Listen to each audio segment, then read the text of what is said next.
AP ముఖ్యమంత్రి చంద్రబాబు నాయుడు మాట్లాడుతున్నారు. Live లో చూద్దాం. నేనున్నానని చెప్పే ధైర్యం వచ్చిందంటే ఈ ఆడబిడ్డలను అడుగుతున్నా, ఇలాంటి దుర్మార్గులు రాజకీయాల్లో ఉండాలనా అని మిమ్మల్ని అడుగుతున్నా. ఆడబిడ్డలందరినీ ఒక నాయకుడిగా నేనున్నాను. మా పార్టీలో ఎవరైనా తప్పు చేస్తే ఖండించాలి, కట్టడి చేయాలి, అవసరమైతే వాళ్ళ మీద కఠిన చర్య తీసుకోవాలి. అప్పుడే అందరూ భయపడతారు. నేను కూడా ప్రోత్సహిస్తే ఇంకా వాళ్ళకు అడ్డు ఆపు ఉండదు, ఇష్టానుసారం చేస్తారు. ఎలాంటి వ్యక్తులంటే నిన్న నెల్లూరు పోయాడు. నెల్లూరులో బంగారుపాలెం పుట్టింది. చిత్తూరు జిల్లాలో బంగారుపాలెం ఉంటుంది. బంగారుపాలెం పోయినప్పుడు వచ్చిన జనాభా టీవీలో వేసిన ఇది తీసుకొని నిన్న టీవీలో ఆ స్క్రోలింగ్ పెట్టి నిన్న మనుషులు వచ్చినట్టు నిన్న వేసే పరిస్థితికి వచ్చారంటే మీరు గుర్తుపెట్టుకోవాల్సింది, ఆ సాక్షి పేపర్లో ఏది వచ్చినా దాన్ని మీరు నమ్మితే గోదావరి పట్టుకొని ఇది కుక్కతోక పట్టుకొని గోదావరి ఇదిలిట్టే అవుతుంది. జాగ్రత్తగా ఉండండి.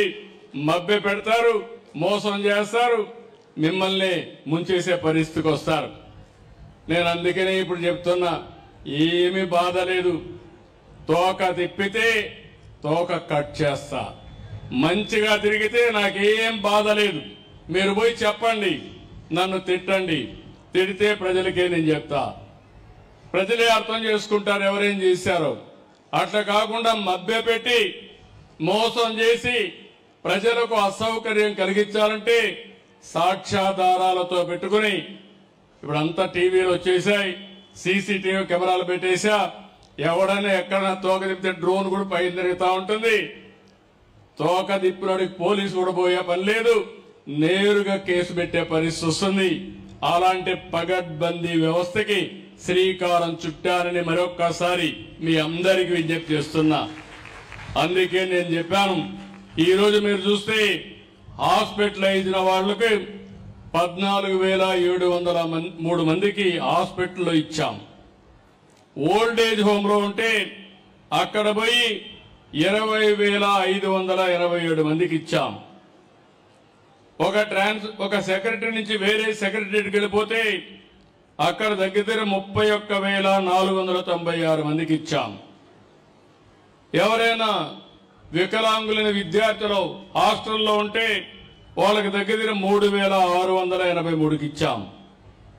ఇంకో పక్కన కొంతమంది నిద్ర సెక్రటరీకి వెళ్తే అక్కడ 91,456 మందికి ఇచ్చాం. కొంతమంది నరేగా పనులకు వెళ్ళిపోతే ఆ కూలి పనులు వాళ్ళకి డబ్బులు పోకూడదని అక్కడికి వెళ్ళి 19,657 మందికి ఇచ్చాం. ఇంకో పక్క బంధువులింటికి పోతే ఇంతమంది ఎగ్గొట్టేవాళ్ళు, వాళ్ళ బంధువులింట్లో ఉంటే అక్కడ కూడా పింఛనిచ్చే ఏర్పాటు చేశాను. అక్కడ కూడా దగ్గర మీరు చూస్తే 1,61,61,145 మందికి బంధువులింటి దగ్గర ఇచ్చాం. ఇంకొక పక్కన మీరు చూస్తే కొన్ని రాంగ్ జియో ట్యాగింగ్ తప్పబడింది, అవి కూడా ఒక 26,079 ఉన్నాయి. అవి కూడా కరెక్ట్ చేస్తామని చెప్పి కూడా నేను మీకు తెలియజేస్తున్నా. నేను ఎందుకు ఈ విషయం మీకు చెప్పానంటే, ఈ ప్రభుత్వం డబ్బులు ఇవ్వడమే కాదు, ఇచ్చిన డబ్బులకి బాధ్యతగా ప్రతి ఒక్కరికి చేర్చడానికి ఇస్తున్నానని చెప్పి కూడా నేను మీకు తెలియజేస్తున్నా. ఇంకో పక్కన మీరు ఒకసారి చూస్తే ఈ నెలలో 1,08,499 మంది వితంతువులు ఉన్నారు. వాళ్ళకి ఇవ్వాలి, ఇవ్వకుండా ఎగ్గొట్టారు. వాళ్ళందరికీ ఈ నెలలో ఇచ్చా. దీనికి 43,40,00,000 అవుతుంది. సంవత్సరానికి 520 కోట్లు అదనంగా అర్హులైన వితంతువులకి, ఆడబిడ్డలకి సహాయం చేశానని చెప్పి కూడా నేను మీకు తెలియజేస్తున్నా. ఇలాంటి కార్యక్రమాలు ఇచ్చి మనం ముందుకు పోయే పరిస్థితికి వచ్చాం. ఇంకో పక్కన మీరు ఒక్కసారి చూస్తే ఈరోజు నేను తీసుకున్న ఈ కార్యక్రమంలో మీకు ఒక అవగాహన ఉండాలి. మీరు ఇంటింటి దగ్గర మీరే చెప్పే పరిస్థితులు రావాలి. మొత్తం పెన్షన్ అన్ని రాష్ట్రాల్లో ఇస్తారు. ఒక రాష్ట్రంలోనే కాదు, దేశంలో 27 రాష్ట్రాలు ఉన్నాయి, 8 యూనియన్ టెరిటరీలు ఉన్నాయి.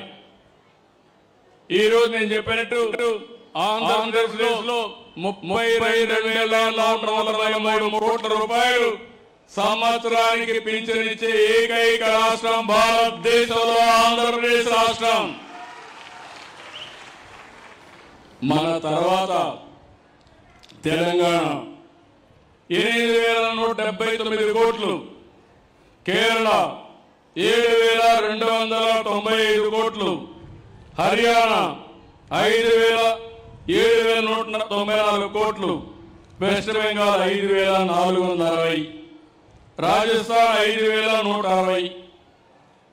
నేను ఎందుకు ఈ విషయం చెప్పానంటే ఏమి ఇచ్చారని అడుగుతున్నారు.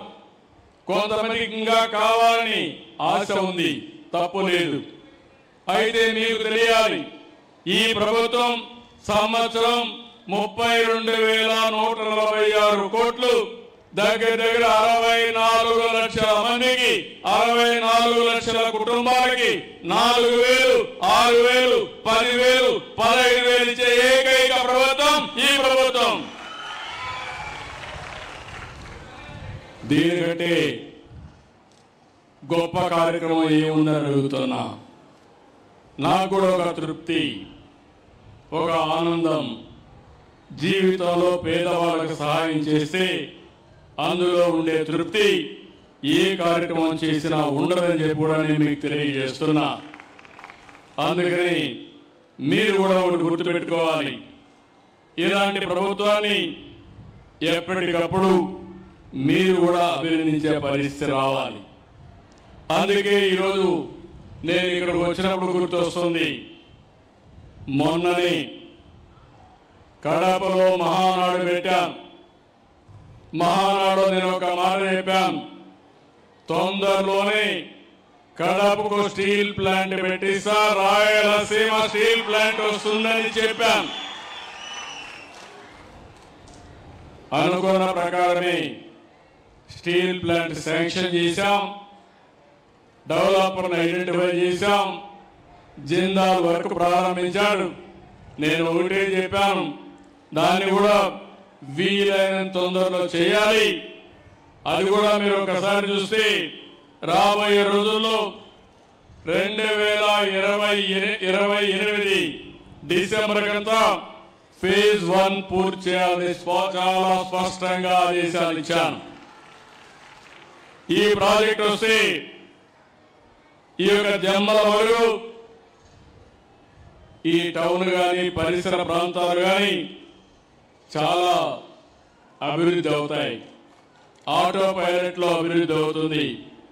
మీరు ఒక విషయం గుర్తుపెట్టుకోవాలి, దేన్నైనా చెడగొట్టడం, పడగొట్టడం చాలా సులభం. కొండల పాలనలో ఒక విషయం వేస్తే దాంతో అయిపోతుంది.